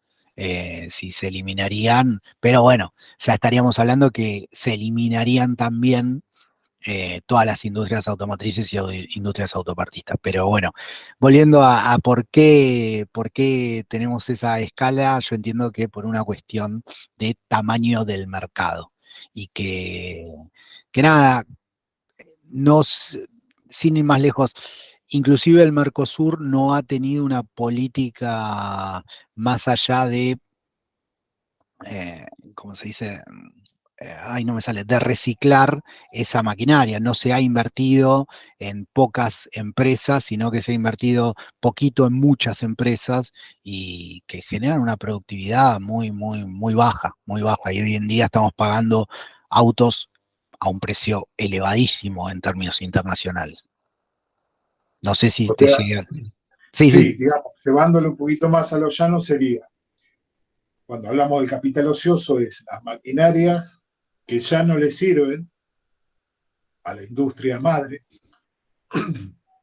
le dan una pintada y ingresan al país como maquinaria nueva. Sí, sí, sí, sí, sí. Ojo, no todas las industrias hacen eso, pero la automotriz, por ejemplo, sí hace eso. ¿Se entiende? O sea, en ese sentido la automotriz es, si se quiere, el claro ejemplo de esa falta de escala y falta de tecnificación. Dentro incluso de la industria automotriz, vos tenés ciertas empresas que tienen en esa precariedad productiva, ciertas empresas que tienen una inversión más alta. Por ejemplo, Toyota, dentro de la precariedad productiva que es la industria automotriz argentina, ha tenido una productividad más alta que el promedio. Eh, por ejemplo, si vos hoy en día comprás un auto 0 kilómetro en Toyota, quizás hasta es más barato el Etios que un Kwid, y el Etios tiene mayor cantidad de años de garantía, servicio de postventa y demás, etcétera. ¿Eso en qué se sostiene? En que Toyota ha invertido dentro de la precariedad, dentro de la miseria argentina de lo que es la industria automotriz, ha invertido un poco más que el resto. Y Pero que, no, y que fabrica para un mercado más amplio porque exporta desde Argentina a Latinoamérica. sí, sí, O aunque sea, se dan las dos condiciones. casi todas producen para Argentina y para el Mercosur, por decirlo de alguna manera. No obstante, Toyota se nota que ha puesto algo más de guita, que ha pasado de ser una empresa que no tenía casi producción, a ser hoy en día, no sé si la sigue liderando, pero está entre las 2 o 3 marcas más vendidas del país. Y eso lo hizo a fuerza de, a ver, de nuevo, en los límites de la miseria argentina, a fuerza de invertir por encima del promedio. Bueno, y ahí también, de alguna manera, se explica el deterioro de todas las industrias textiles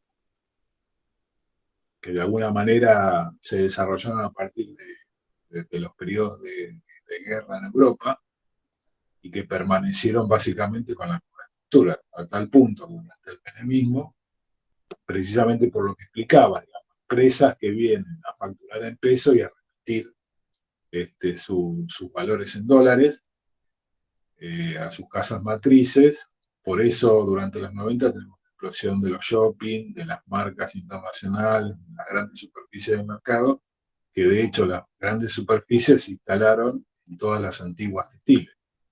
Sí, sí, sí. De hecho, el textil, justamente lo nombras, es otro de los sectores altamente protegidos, que uno, si entra en cualquier mercado libre, bueno, no sé cómo se llaman en otros lados, pero en España, el mercado libre de España, y comparás lo que sale un pantalón Adidas o Nike en Argentina y lo que sale en España, te das cuenta la diferencia de precios. ¿Por qué? Porque en Argentina está demasiado no, está muy protegido en relación a lo que es en España o en toda Europa el textil, y allá entra a precio asiático, por decirlo de alguna manera. Entonces, bueno, como allá entra a precio asiático, vestirse en esos países es más barato que vestirse acá, siendo que esos países son más ricos, ¿no? Y que tienen una mayor capacidad de pago. Pero vestirse en esos países es mucho más barato que vestirse en Argentina. Yo, de la época que podía viajar, todavía tengo ropa y sigo usando ropa de aquella época. ¿Por qué? Porque iba afuera y trataba de comprarme todo lo que podía, que acá salía carísimo. Pero bueno, afuera estaba mucho más barato. Bueno, textil, automotriz, tecnología también, son todas cuestiones que tienen una alta protección acá en el país, que están protegidos muy por encima de la media, muy por encima de la media, y que obviamente para proteger a esas burguesías, y no solo, a ver, se protege a la burguesía, pero también indirectamente el gobernante está protegiendo que esa burguesía no deje desempleados en la calle, ¿no? Porque hay que entender esa lógica también del gobernante, ¿no? Que no solo es protejo a la burguesía, sino que también protejo que no tener más tasa de desocupación. En función de eso, bueno, toda la población termina pagando tecnología más cara, automotriz más cara y demás, etcétera. Quizás el ejemplo más palpable es el de la tecnología, los celulares. Digamos, no sé cuántos empleados debe tener el complejo de Tierra del Fuego, pero pongámosle 30.000, 40.000 trabajadores. En función de cubrir esos 30.000, 40.000 trabajadores, los 40 millones de habitantes de Argentina estamos pagando un celular prácticamente un 50, 60% más de lo que sale en el mundo, ¿no? Es bastante llamativo eso. Bueno, pero en ese ciclo de reproducción cada vez estamos más hundidos, porque vos no podés mejorar la productividad si no tenés la constancia de actualizar la tecnología. Y Totalmente. como no actualizar la tecnología, te ves obligado a bajar cada vez más el sueldo. Sí, es Ese así. es el ciclo en el cual estamos. Interrumpo nomás para advertir que si alguien quiere hablar, levanta la manito o escribe por el chat, o si no puede hacer ninguna de las dos cosas, abre el micrófono y avisa que quiere tomar la palabra. Fabián está levantando la mano. Hola, ¿qué Ah, tal? ahí Buenas va. tardes, compañero. Yo recientemente me he jubilado de Luis Fuerza, laburé en Transener. Bueno, la pasé bastante mal porque empecé a batallar de la época de la privatización. No, lo que, Cristian, para no aburrir a los otros interlocutores, ¿qué carajo hizo la escuela mediterránea? ¿No sabía que se le venía esto, Caballo? ¿Viste cuando lo reemplaza por Roque Fernández? No sé no me acuerdo cuál fue la pelea. Y la otra pregunta, me quiero adelantar un poquito. ¿Qué carajo va a pasar con el circulante que hay ahora? ¿Cómo van a ser? Está bien que estamos estudiando la parte de dualdeísmo, kirchnerismo, pero ¿te animás a decir algún pronóstico de cómo van a ser? Porque yo lo que veo, por ejemplo, no sé, mi ámbito es acá, Azul, Olavarría, giré con mi laburo.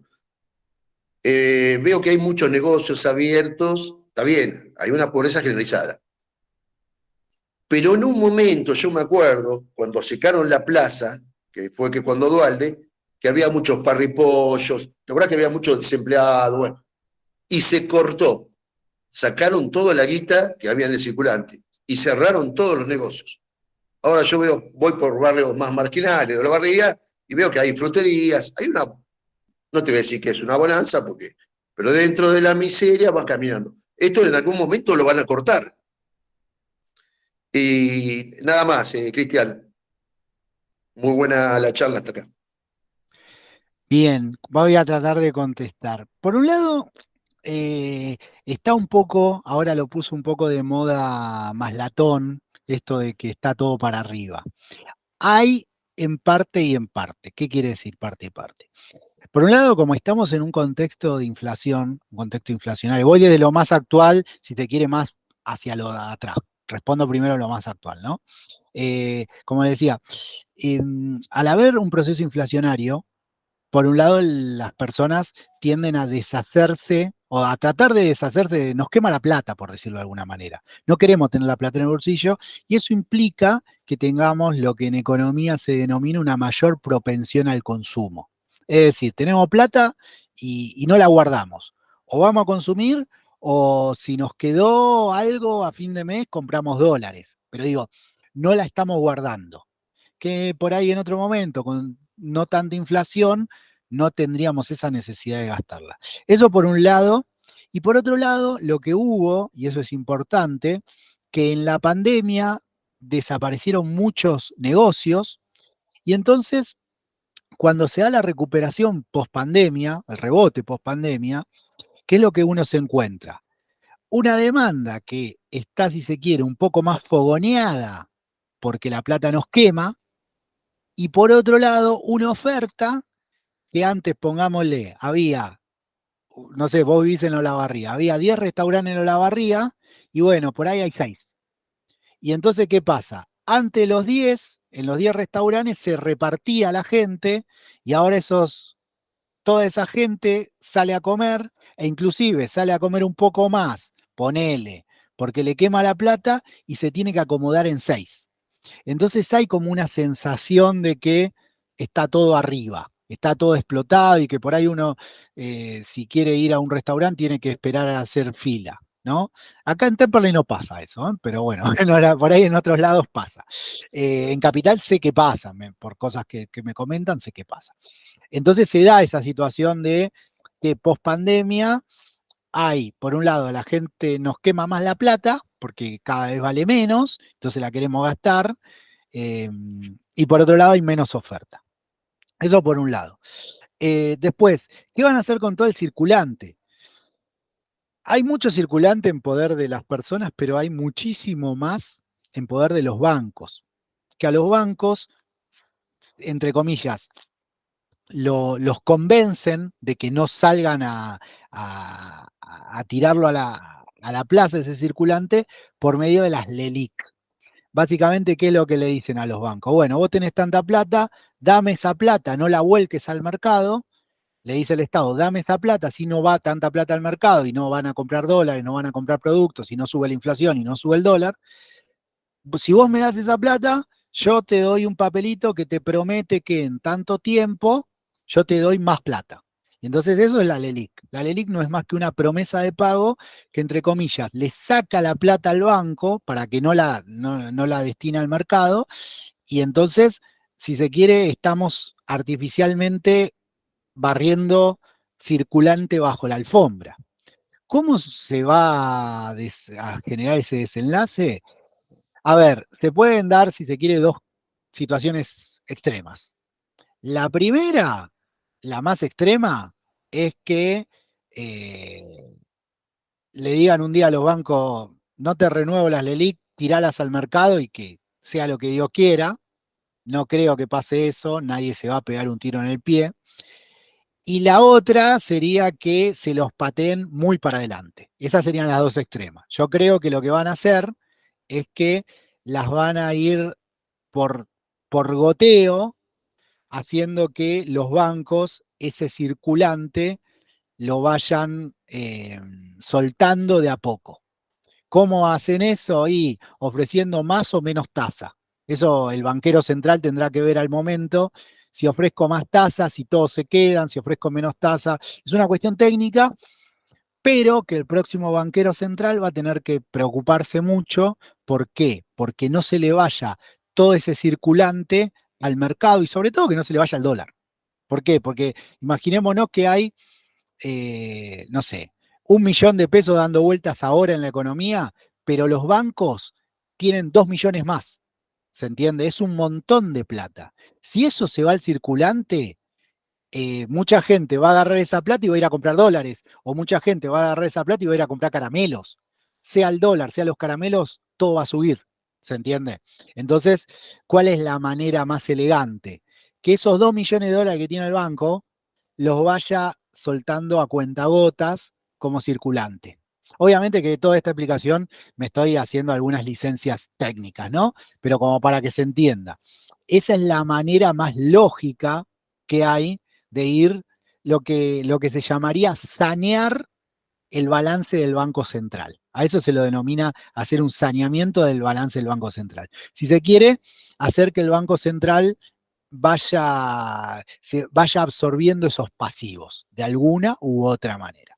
Y por último, la Mediterráneo, ¿qué pasó? Me imagino que te referís al periodo 98-2001. A ver, la Mediterráneo, Cavallo, básicamente, Cavallo decía que había, él no lo decía abiertamente, que había que devaluar. Hay que entender algo como regla general.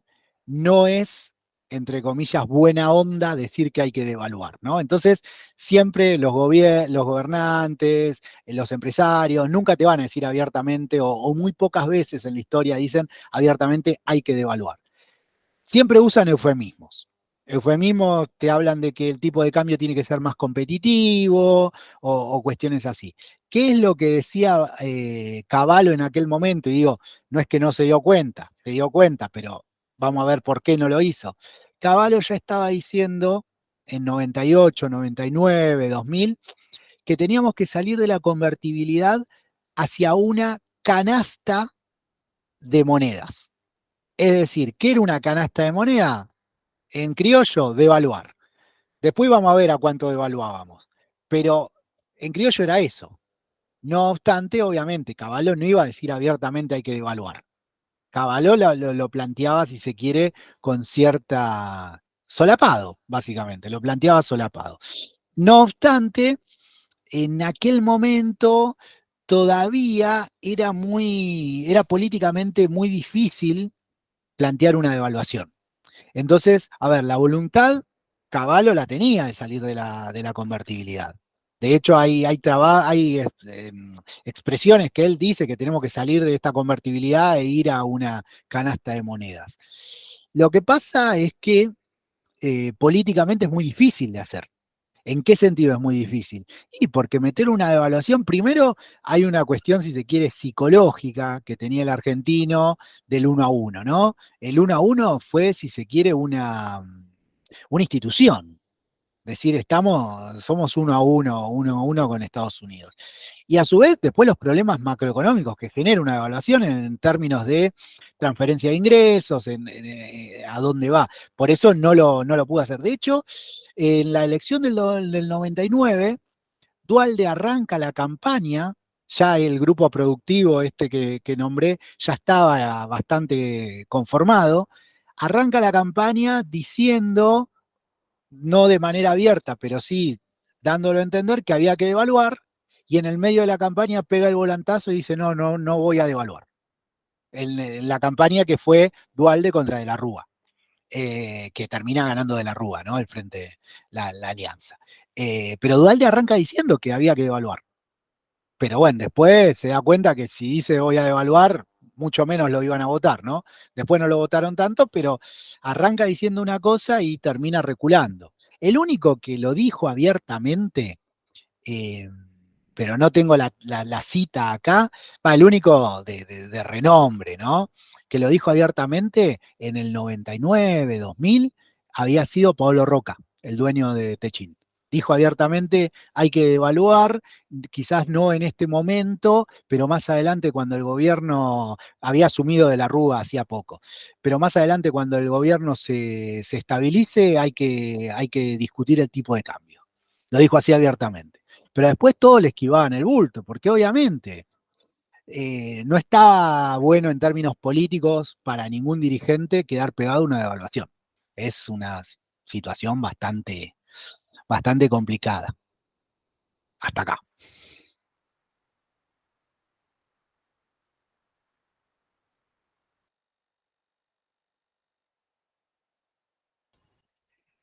Adelante, Ricardo.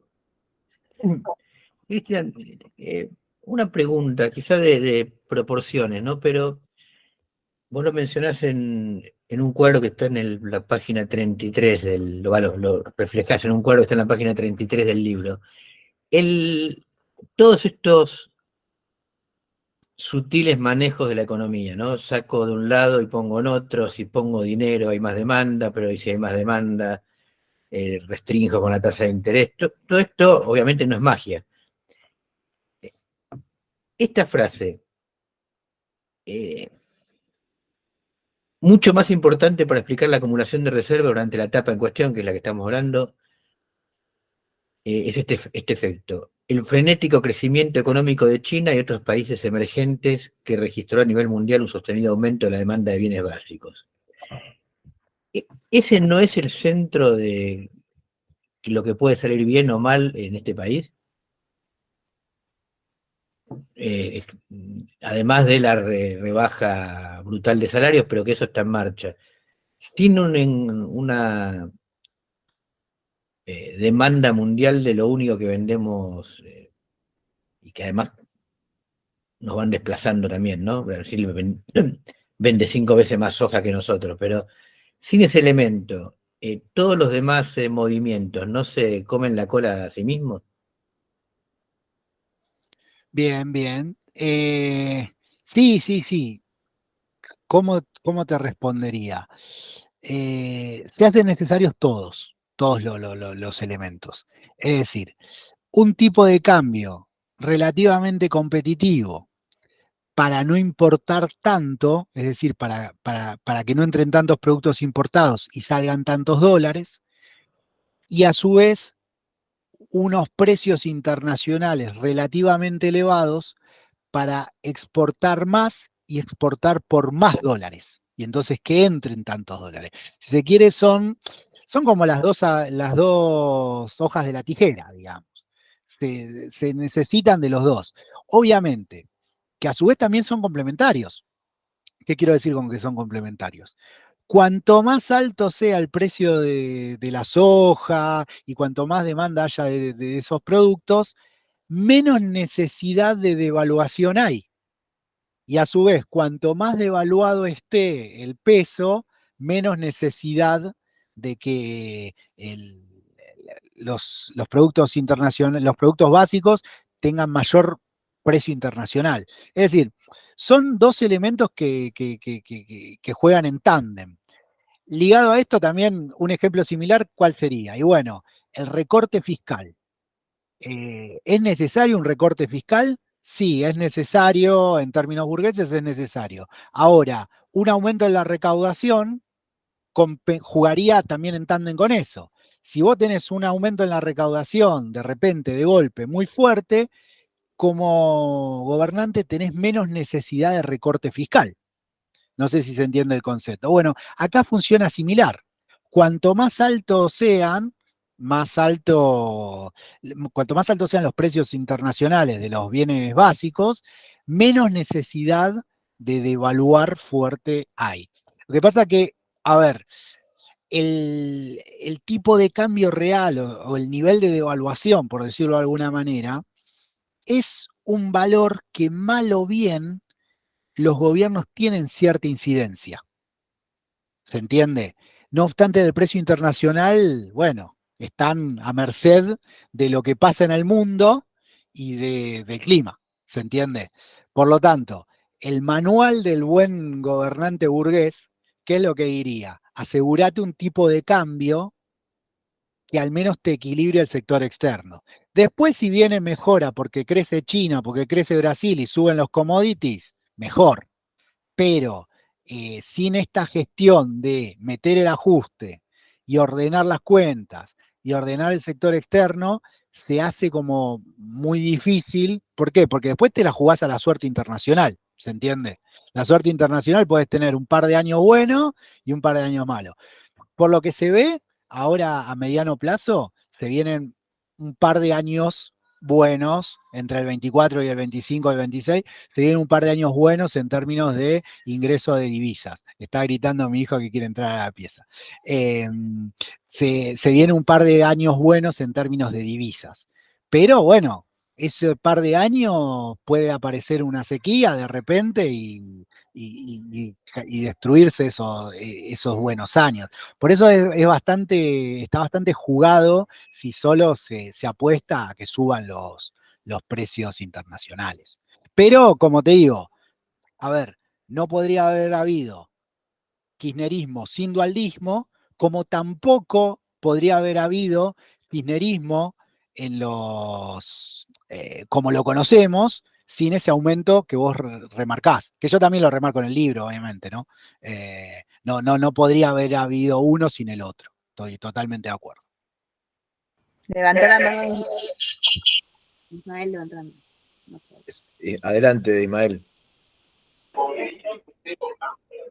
Hola. No, una observación de la lectura. Se movieron todas Hay las un eco. presiones patronales, menos la clase obrera.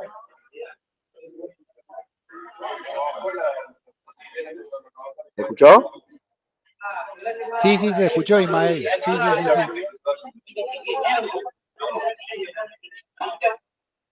Sí, yo ahí lo remarco, ¿no? A ver, frente a la crisis del 2001, desgraciadamente, la clase trabajadora no presentó un proyecto propio. Va, a ver, no presentó en términos masivos, ¿no? Con llegada masiva, desgraciadamente no nos movimos con un programa propio.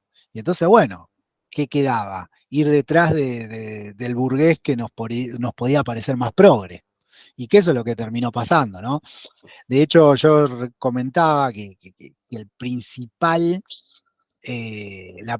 por encuestas que se daban en aquel momento, vieron como ahora aparece como la principal preocupación de la población es la inflación y la inseguridad. Bueno, en aquel momento, la principal preocupación de la población era la desocupación. Entonces, bueno, el plan productivo que proponía la Unión Industrial, la Cámara de Construcción, un poco conquistó a las centrales obreras y jugaron para ese plan. Gusto o no, así operó. No hubo, a ver, obviamente, no es una cuestión de decisión política, de ahora quiero proponer un plan y lo propongo y tiene masividad. O sea, no se dio previamente el proceso de trabajo político exitoso, de que logre poner detrás de una perspectiva a grandes franjas de la clase trabajadora. Desgraciadamente no se dio. Digo, no se dio no porque no quisieron, sino porque no se dio, no funcionó. Como hoy tampoco, si mañana tendríamos un nuevo 2001, tampoco tendríamos una enorme capacidad de incidencia como clase trabajadora para presentarnos con un programa propio. Nos guste o no, no hemos tenido el éxito en ascender, en tener una llegada sobre las masas obreras con un programa propio. A lo sumo, esa ascendencia la ha tenido en su momento el peronismo con un programa reformista burgués, nos guste o no, desgraciadamente. Sí, bueno, eso está en los porcentajes que diste, 70% de pobreza, 30% la creciente informalidad, cuando teníamos la suerte de tener un trabajo, lo que pretendíamos es no perder el trabajo. Te decían 10 horas, 10 horas, te decían 12 horas, 12 horas. Esa fue la realidad. Sí, que justamente yo creo que el desempleo en ese sentido es un disciplinador social muy fuerte, nos guste o no, disciplina y nos hace mucho más individualistas y nos hace jugar al sálvese quien pueda. Y bueno, y si yo puedo zafar, zafo y bueno, y me quedo en el molde. Entonces, bueno, si bien había un 25% de desocupación, el 75% restante de la población económicamente activa estaba, si se quiere, cagada en las patas de perder su laburo, ¿no? Porque se veía lo que pasaba alrededor. Y eso se aceleró mucho entre el 98 y el 2001. Muchísimas empresas se fueron del país. Muchísimas empresas, al darte la devaluación de Brasil, se fueron a Brasil. En el caso bueno, familiarmente me tocó que mi viejo laburaba en Firestone y Firestone movió un montón de sus operaciones las movió a Brasil. ¿Por qué? Porque era más barato producir en Brasil y traerlo a Argentina por el Mercosur, que estamos charlando, de que producir en Argentina muchas líneas de cubiertas. Entonces acá echó a muchísima gente, dentro de ellas mi familia. O sea, fue un momento bastante agitado en términos políticos. Sí, y de alguna manera también se asocia que hoy empezábamos a hablar antes de que hagan disposición. O sea, en condiciones de pleno empleo y con otra estructura económica la clase obrera era más combativa, pero era más combativa dentro de los mismos parámetros del sistema. Cuando esos parámetros se corren,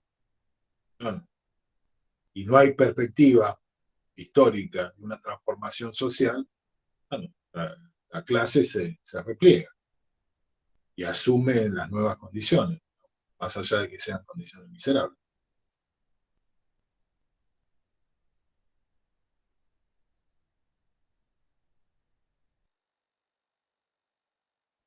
Cuanto peor, mejor, no es la alternativa, parece.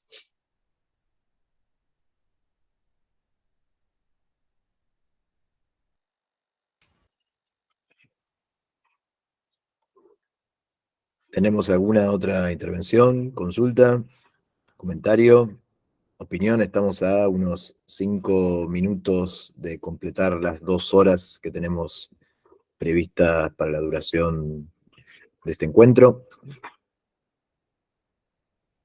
Comentario al margen. Ahí mandé un par de documentales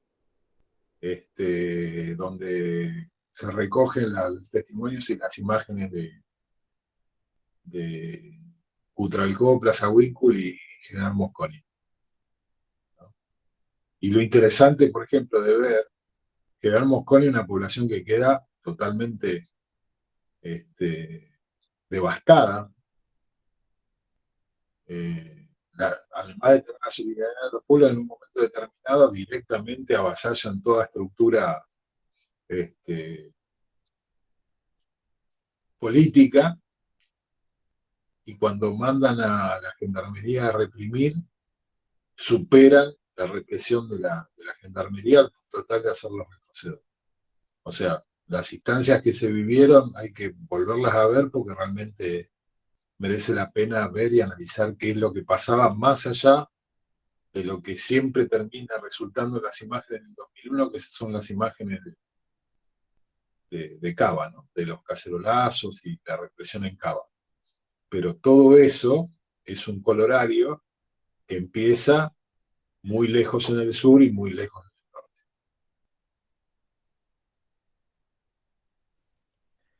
Cristian, el próximo encuentro es el que vamos a tratar el pago al FMI.